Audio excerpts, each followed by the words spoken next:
एक धर्म विशेष के बुनियाद पर हिंदू राष्ट्र की मांग करता है और उसको हम आतंकवादी ना कहें तो क्या कहें? बताइए, क्या पैमाना है आपके पास?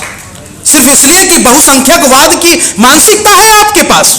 तो इस मंच से मैं आप मीडिया कर्मियों के हवाले से बता देना चाहता हूं, बता दीजिए उन बाबा और उनके सारे चाहने वाले और उनको एजेंडा के तौर पर इस्तेमाल करने वाली पार्टियों को कि यह भारत भूमि ऐसी है कि यह पूरा देश एक हिंदू राष्ट्र तो क्या, इसका एक भूभाग, एक टुकड़ा भी किसी धर्म के बुनियाद पर राष्ट्र नहीं बन सकता। इसकी विविधता ही ऐसी है। और ये मैं अपने दम पर नहीं कह रहा हूं, मैं इस देश के उन सेकुलर हिंदू भाइयों के दम पर कह रहा हूं, उन विभिन्न जनजातीय कम्युनिटी की बुनियाद पर, उन अल्पसंख्यकों के बुनियाद पर कह रहा हूं, जिन्होंने इस देश को सींचा है, जिन्होंने पिछले 75 वर्षों में इस देश को आज का भारत बनाने में अपनी बड़ी कुर्बानियां दी हैं। पूछिए जरा इन संघ के मानसिकता वालों से कि क्या कुर्बानी है उनकी आजादी में। आज बने बनाए सत्ता मिल गई झूठ के बुनियाद पर तो हवा में उड़ने लगे हैं। यही देश के लोग हैं जो इनको यहां से, इस देश से भागा, इस सत्ता से भगाने का भी काम करेंगे। थोड़े दिन आप इंतजार कीजिए। इसलिए किसी राष्ट्र, ये देश, ये भारत को भारत ही रहने दीजिए, इसमें ही हमारी और आप सबकी भलाई है। और मुझे लगता है बहुत पुरजोर तरीके से उस मुद्दे पर अपना मौकूफ रखना चाहिए। मुझे पता है ऐसे राजनीतिक प्यादे पहले भी आए हैं, न सिर्फ इसमें भारतीय जनता पार्टी की गलती है बल्कि कांग्रेस ने भी इसमें अहम जिम्मेदार भूमिका निभाई है। ये बाबा कौन है? ये बाबा वही है छत्रपुर के आश्रम में कमलनाथ जी के लोगों का, जिनका पैसा लगा है, उन्हीं प्यादों से उठ करके आज उनकी बनाई हुई चीजें फायदा उठा रही है भारतीय जनता पार्टी। ये हकीकत है।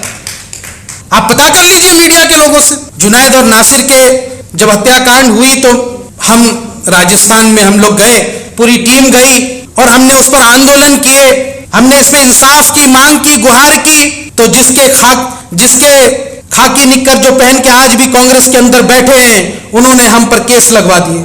उन्होंने यहां से 100 पुलिस कर्मियों को भेज दिया ताकि यहां से कोई इंसाफ के खिलाफ आवाज ना उठा सके।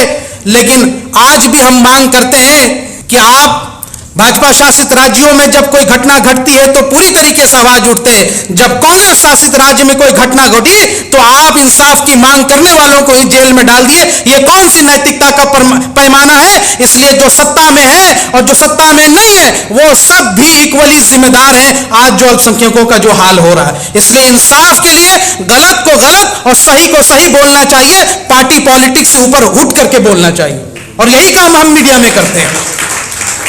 तीसरा मुद्दा मैं संक्षिप्त में रखना चाहूंगा साथियों, जिसमें अब्दुल रहमान साहब ने भी बात रखी, और सर शुक्रिया, मैं आपकी किताब पढ़ रहा हूं अब और पढ़ूंगा, कि भगवा लव ट्रैप पे मीडिया चर्चा नहीं करना चाहता था। क्या है ये?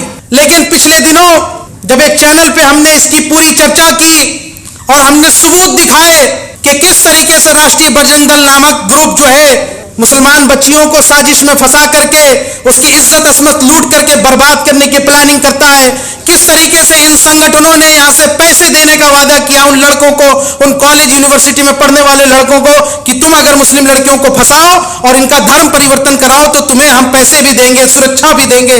जब ये सब कुछ काम हो रहा हो तो हम उसको भगवा लव ट्रैप ना कहें तो क्या कहें? हमारा किसी रंग से कोई दुश्मनी नहीं है, किसी पंथ से कोई दुश्मनी नहीं है, लेकिन गलत को गलत बोलना चाहिए। लव जिहाद जैसे फर्जी एजेंडा को सामने रखने वाले ये कान खोलकर सुन ले कि भगवा लव जिहाद, लव ट्रैप पे अब जो है जनता जाग चुकी है और इस पर राष्ट्रीय चर्चा हो रही है। अब मीडिया भी इसको रिकॉग्नाइज कर रहा है। हमने अपने अकाउंट से और हमने अपने लोगों के जरिए से इसका पूरा पर्दाफाश किया है, और हम चाहते हैं कि इस मंच से यह आवाज जाए कि आने वाले वक्त में इस बड़ी साजिश जो हमारी बेटियों के खिलाफ हो रही उस पर पार्लियामेंट में भी और सुप्रीम कोर्ट में भी जो है सो मोटो कॉग्निजेंस लेकर के इस पर बातचीत होनी चाहिए। मुसलमानों होश के नाखून लीजिए, जहां भी कॉलेज यूनिवर्सिटी और कोचिंग सेंटर में इस तरह की साजिशें हो रही उस पर नजर रखी जाए। हम किसी भी बेटियों के खिलाफ अन्याय जो हो रहा है उसके खिलाफ है, और चाहे हमारी बिटिया किसी भी जात धर्म से हो हमें उसकी हिफाजत करनी चाहिए। इन दुष्टों से बचाने के लिए हम संकल्प लेते हैं। जय हिंद, जय भारत।